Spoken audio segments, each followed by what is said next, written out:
எல்லா சீரிஸ்லையும் இன்றைக்கி காலையில் கிட்டத்தட்ட ஒரு 8:30 9 அந்த ரேஞ்சில் தான் இருக்குப்பா டைமு. ஸோ நேராக எந்திரிச்சு வெளியே வந்து பார்த்தா செம்ம மழை இருந்துச்சு. அப்புறம் சில்லுன்னு காற்று வேறு. அம்மா ஹார்லிக்ஸ் போட்டு கொடுத்தாங்க. அதுவும் இந்த கிளைமேட்டில் உட்காந்து குடிக்கும்போது ஐயோ ஐயோ ஐயோ ஐயோ சூப்பராக இருந்துச்சுப்பா. அப்புறம் அம்மா கிட்ட கேட்டேன், என்னம்மா இன்றைக்கி என்ன பிரேக்ஃபாஸ்ட்னா ஓட்டை வடைன்னு சொன்னாங்க. ஓட்டை வடைனா கேரளாக்காரங்களுக்கு அது ஸ்பெஷல் இல்லை, ஏன்னா டெய்லி சாப்பிட்றது தானே. ஆனால் தமிழ்நாட்டில் இருக்கிறவங்களுக்கு ஓட்டை வடைனா புதுசு. இதில் ஓட்டையெல்லாம் இருக்காது.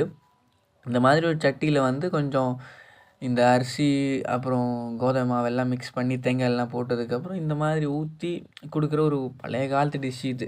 கேரளாலெலாம் இது ரொம்ப எல்லார் வீட்லேயும் இருக்கும்ப்பா. அப்புறம் என்ன சாப்பிட்றது தானே, கருக்கு முறுக்குன்னு சாப்பிட்டோம். எல்லாமே காலி. மீன் குழம்பு சட்டி காலி, அப்புறம் ஓட்டை வடை அதுவும் காலி, எல்லாமே காலி. தின்றதுக்கே பிறந்த மாதிரி. அதுக்கப்புறம் சாப்பிட்டு முடிச்சதுக்கப்புறம் கை கழுவிட்டு அப்புறம் மத்தியானம் சாப்பாட்டுக்கு வெயிட் பண்ணுறோம். சாப்பிட்றது தூங்குறது